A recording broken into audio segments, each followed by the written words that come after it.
నా ప్రియమైన బంధువులందరికీ నమస్కారం. దిశలు కంపించగా, అండచరాచరాలు వణుకగా, భూమిపై నివసించే కోటానుకోట్ల శివభక్తులు ఏకస్వరంగా ఉచ్చరించే ఓం నమఃశివాయ అనే ఒకే ఒక మంత్రధ్వని భూమిని దాటి మేఘాలను చీల్చుకుంటూ ఈశ్వరుని దివ్యకర్ణాలకు చేరుకునే అపారమైన శక్తిగల పవిత్రమైన రోజు. కాలానికే కాలుడైన మహాకాలుడుగా విరాజిల్లే మూడు కన్నుల స్వామి పరమేశ్వరునికి అంకితమైన మహాశివరాత్రి మహోత్సవం. ప్రపంచమంతటా ఉన్న శివభక్తులు అత్యంత ఆతృతతో ఎదురు చూస్తున్న ఈ మహాశివరాత్రి వ్రతాన్ని 2026 సంవత్సరంలో ఫిబ్రవరి 15న ఆచరించాలా లేక ఫిబ్రవరి 16న ఆచరించాలా? ఈ శివరాత్రి వ్రతాన్ని ఎప్పుడు ప్రారంభించాలి, ఎప్పుడు ముగించాలి, ఏ రోజు రాత్రంతా జాగరణ చేసి 4 జామాల పూజలు చేసి ఈశ్వరుణ్ణి ఆరాధించాలి? ఆ 4 కాల పూజలు ఏమేమి? ప్రతి పూజలో పరమేశ్వరుణ్ణి ఎలా ఆరాధించాలి? ఆ 4 కాల పూజల్లో తప్పక చేయాల్సిన అత్యంత ముఖ్యమైన సమయం ఏది? ఈ మహాశివరాత్రి రోజున శివుని సంపూర్ణ అనుగ్రహాన్ని పొందడానికి వ్రతాన్ని ఎలా ఆచరించాలి? మనసును ఎలా పవిత్రంగా ప్రశాంతంగా ఉంచాలి? భక్తిభావంతో రాత్రంతా జాగరణ చేసి ఓం నమఃశివాయ అనే పంచాక్షర మంత్రాన్ని ఎలా జపించాలి? ఇవన్నీ ఈ ఒక్క వీడియో ద్వారా మీరు స్పష్టంగా తెలుసుకోగలరు. మహాశివరాత్రి అనేది కేవలం ఒక వ్రతం మాత్రమే కాదు, అది ఆత్మశుద్ధి పొందే పవిత్రమైన రాత్రి. మనసులో ఉన్న బాధలు, పాపాలు, చెడు ఆలోచనలు అన్నీ కరిగిపోయే దివ్యమైన సమయం. ఈ పవిత్ర రాత్రిలో జాగరణ చేసి ఓం నమఃశివాయ అనే మంత్రాన్ని భక్తితో జపించినప్పుడు అది సాధారణ శబ్దం కాదు, అది మన ఆత్మను శివతత్వంతో ఏకీభవింపచేసే దైవీక శక్తి. ఈ మహాశివరాత్రి రాత్రిలో 4 జామాలుగా పూజలు చేయడం ఎంతో విశిష్టమైనది. ప్రతి జామం ఒక ఆధ్యాత్మిక అర్థాన్ని కలిగి ఉంటుంది. మొదటి జామంలో పాలు లేదా పవిత్ర జలంతో అభిషేకం చేసి మనలోని అహంకారాన్ని, అజ్ఞానాన్ని తొలగించమని శివుని ప్రార్థించాలి. రెండవ జామంలో పెరుగు, తేనె, పంచామృతంతో అభిషేకం చేసి జీవితం మాధుర్యంతో, కరుణతో నిండాలని ప్రార్థించాలి.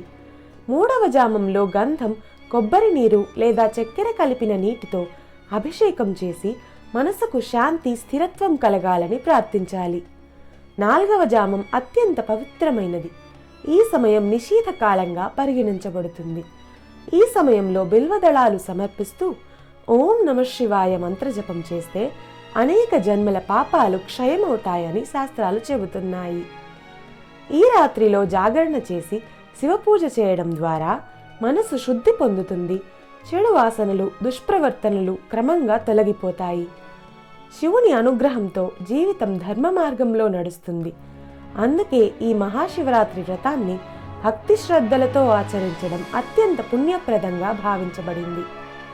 మీరు శివభక్తులైతే ఈ వీడియోకి ఒక లైక్ చేసి కామెంట్లో ఓం నమఃశివాయ అని తప్పక రాయండి.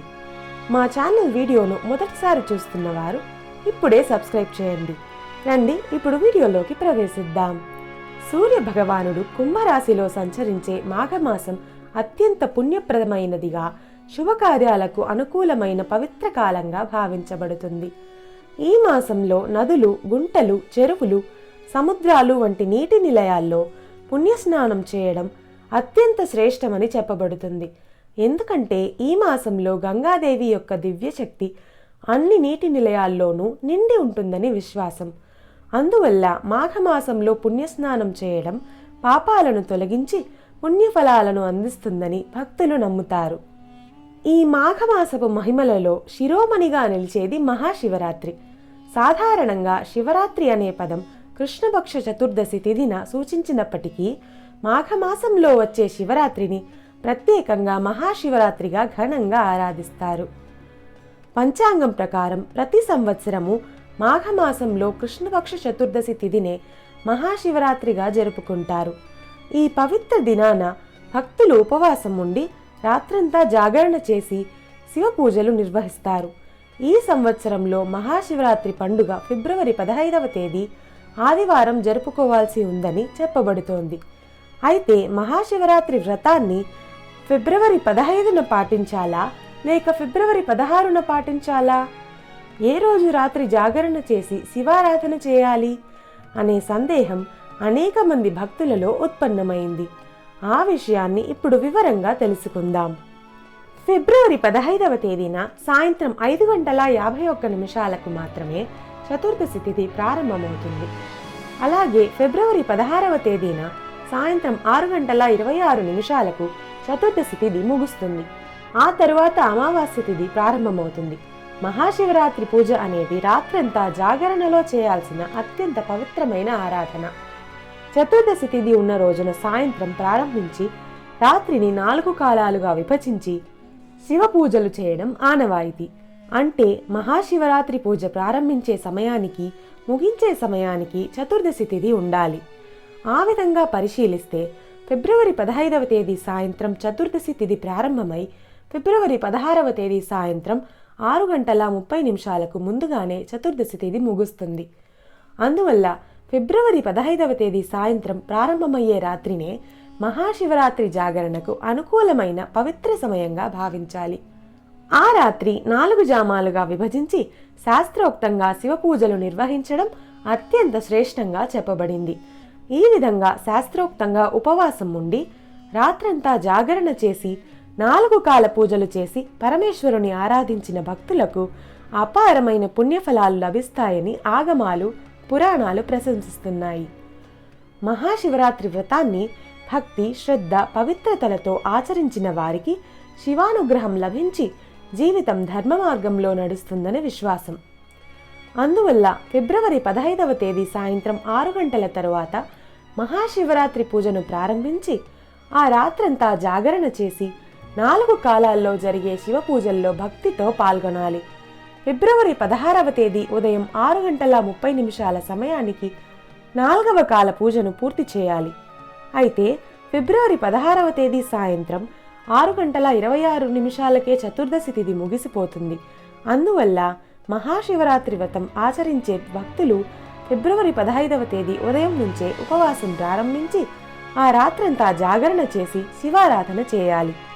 ఫిబ్రవరి 16వ తేదీ ఉదయం పారాయణ చేసి ఆహారం తీసుకోవచ్చు. ఆ రోజంతా పగలు నిద్రపోకుండా సాయంత్రం 6 గంటల తరువాత శివుని మరల ఆరాధించి అనంతరం వ్రతాన్ని సంపూర్ణంగా ముగించి ఆ రాత్రి విశ్రాంతి తీసుకోవచ్చు. మహాశివరాత్రి అనేది కేవలం నిద్ర లేకుండా గడిపే రాత్రి మాత్రమే కాదు. అది బాహ్య కళ్లను మూసి జ్ఞానం అనే అంతర్చక్షువులను తెరచి పరమేశ్వరుని దర్శించాల్సిన అత్యున్నతమైన పవిత్ర రాత్రి.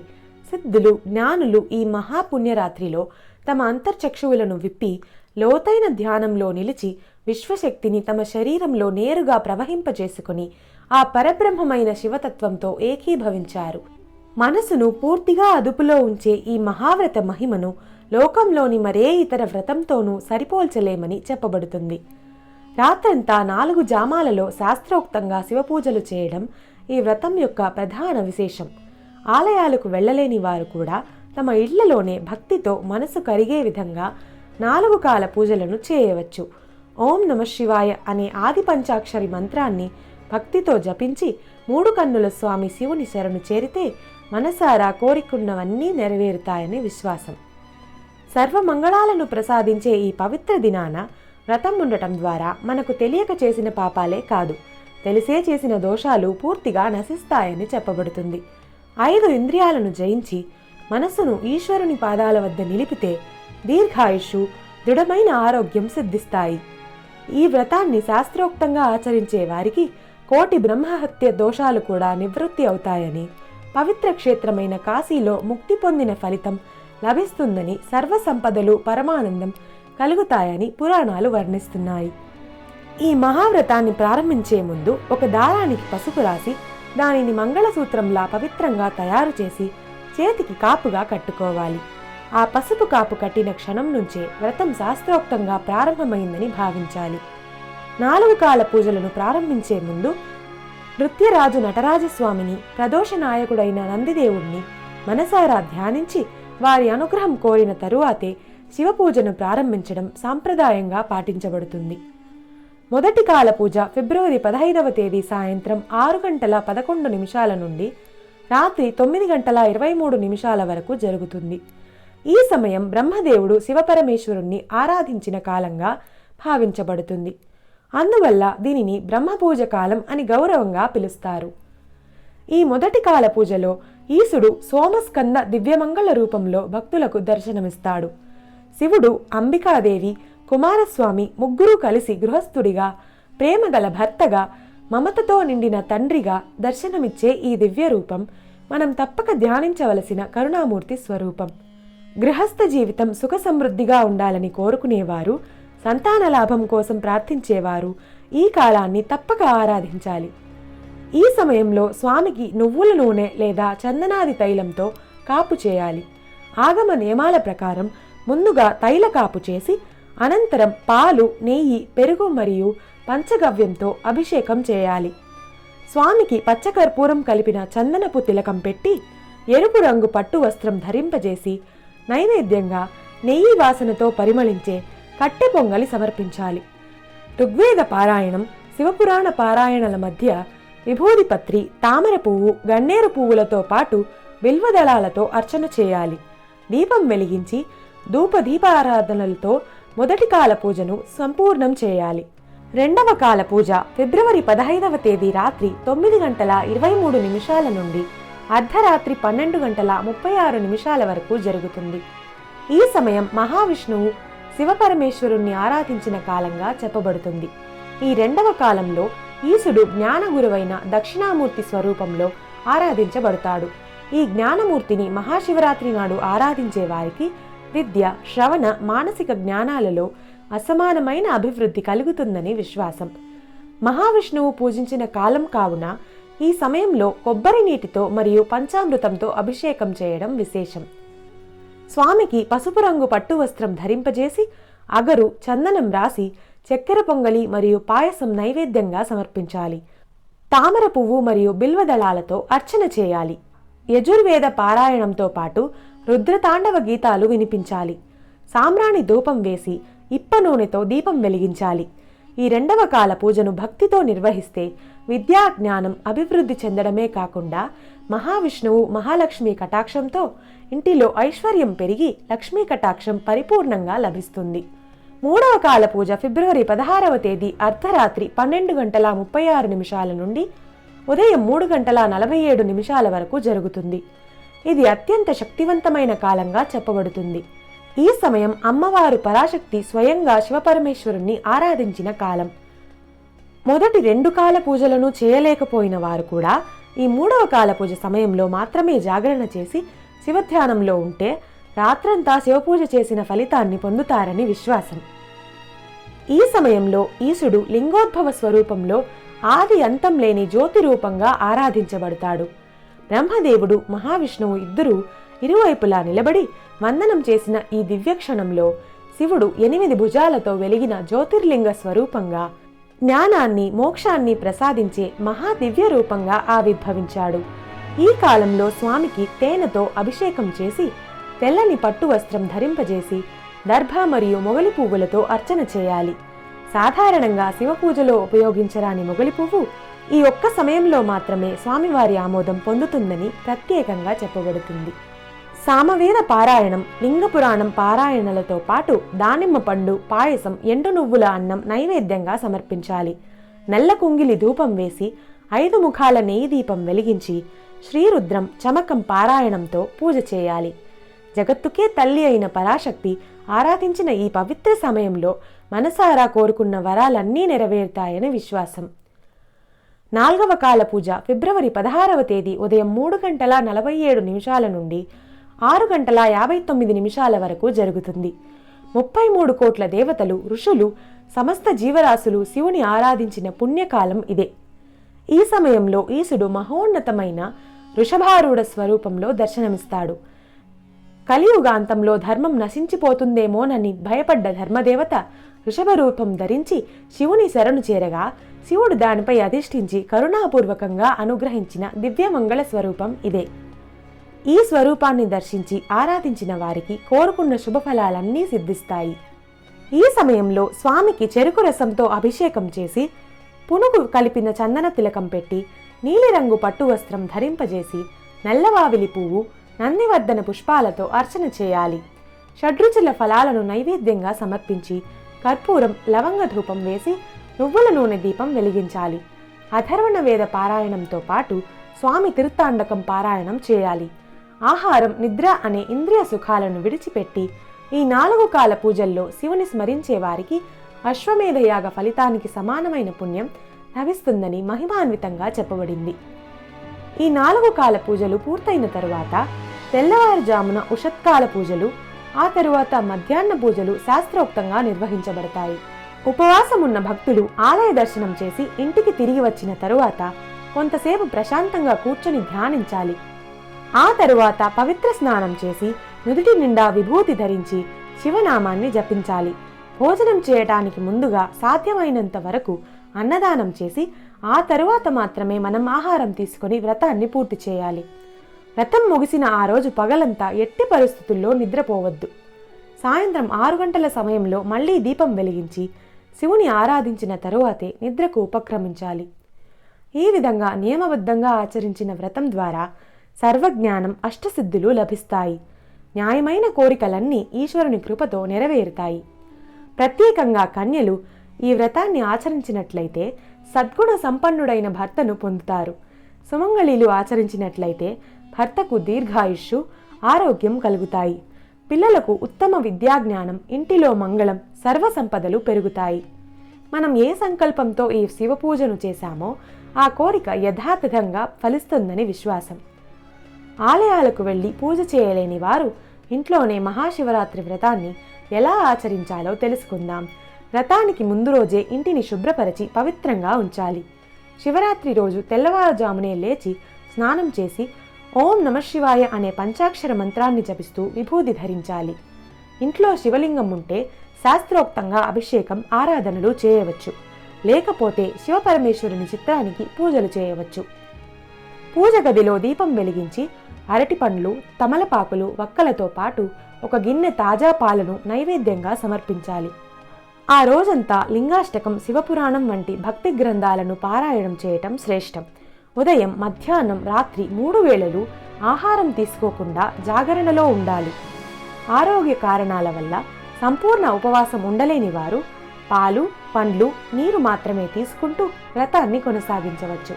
గర్భిణీలు, మందులు తీసుకునేవారు వండని ఆహారాలైన పండ్లు, అటుకులు వంటి వాటిని తీసుకోవచ్చు. అయితే శరీరంలో నీరసం రాకుండా జాగ్రత్త పడటం చాలా అవసరం.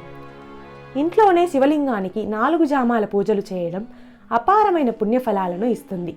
శివాయ నమ అని ధ్యానించే వారికి ఎప్పుడూ అపాయం ఉండదు అని మహానుభావులు చెప్పారు.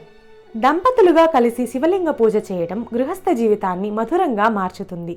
వారి జీవితంలో అన్యోన్యత పెరిగి ఈశ్వర కృపతో ఐశ్వర్యంగా జీవిస్తారు. 4 కాల పూజల్లో ప్రతి కాలానికి తగిన పుష్పాలు, వస్త్రాలు, నైవేద్యాలు సమర్పించాలి. శివునికి అత్యంత ప్రియమైన బిల్వదళాలతో అర్చన చేయడం ద్వారా మన పూర్వజన్మ కర్మలు, ఈ జన్మలో చేసిన పాపాలు మూలాలతో నశిస్తాయి. రాత్రంతా జాగరణ చేయలేని వారు కనీసం అమ్మవారు పరాశక్తి పూజించిన మహత్తరమైన 3వ కాల పూజ సమయంలో, అంటే రాత్రి సుమారు 11 గంటల నుండి 1 గంట 30 నిమిషాల వరకు తప్పక శివనామం జపిస్తూ ఆరాధన చేయాలి. ఆ రాత్రంతా ఆలయాల్లో జరిగే శివపురాణ ఉపన్యాసాలను వినడం మహాపుణ్యాన్ని ఇస్తుంది. లేకపోతే ఇంట్లోనే పంచాక్షర మంత్రాన్ని సాధ్యమైనంత ఎక్కువగా జపిస్తూ ధ్యానంలో ఉండాలి. అలా చేసిన వారికి శివుని సంపూర్ణ అనుగ్రహం లభిస్తుంది. శివరాత్రి వ్రత సమయంలో పగలు నిద్రపోవడం, మాంసాహారం తీసుకోవడం పూర్తిగా నివారించాలి. జాగరణ కోసం సినిమా, మొబైల్ లేదా వినోద కార్యక్రమాల్లో సమయాన్ని వృధా చేయకూడదు. కోపాన్ని విడిచిపెట్టి బ్రహ్మచర్యాన్ని పాటిస్తూ ఆడంబరం లేకుండా ఆత్మీయ భక్తితో ఈశ్వరుణ్ణి ఆరాధించాలి. ఒకరోజు శివరాత్రి పూజ చేయటం 1 సంవత్సరం మొత్తం శివపూజ చేసిన ఫలితాన్నిస్తుందని శాస్త్రాలు పేర్కొంటున్నాయి. మహాశివరాత్రి రోజున గ్రహాల స్థితి సహజంగానే మనుష్యుని ప్రాణశక్తిని పైకి ఎత్తే విధంగా ఉంటుంది. ఆ రాత్రంతా వెన్నముక్కను నిటారుగా ఉంచి జాగరణలో ఉండటం ఆధ్యాత్మికంగానూ శాస్త్రీయంగానూ మన శక్తిని పెంపొందిస్తుందని సిద్ధులు ఉపదేశించారు. ఇలాంటి మహిమాన్వితమైన మహాశివరాత్రి వ్రతాన్ని తప్పకుండా ఆచరించి ఆది శివుని కృపా సముద్రంలో మునిగి ఆనందాన్ని పొందుదాం. ఈ సమాచారం మీకు నచ్చినట్లయితే తప్పకుండా ఈ వీడియోకి ఒక లైక్ చేసి మీ స్నేహితులతో పంచుకోండి. వారు కూడా మహాశివరాత్రి వ్రత విధానాలను తెలుసుకునేలా చేయండి. ఇలాంటివే మరెన్నో ఆధ్యాత్మిక ఆసక్తికరమైన వీడియోలను చూడటానికి వెంటనే మన తెలుగు భక్తి కథలు ఛానల్ను సబ్స్క్రైబ్ చేసి నోటిఫికేషన్ బెల్ను ఆన్ చేయండి. అప్పుడే మా ఛానల్లో విడుదలయ్యే ప్రతి వీడియో మీకు వెంటనే అందుతుంది. మరొక ఆసక్తికరమైన వీడియోతో మళ్ళీ కలుసుకుందాం. ధన్యవాదాలు. నమస్కారం.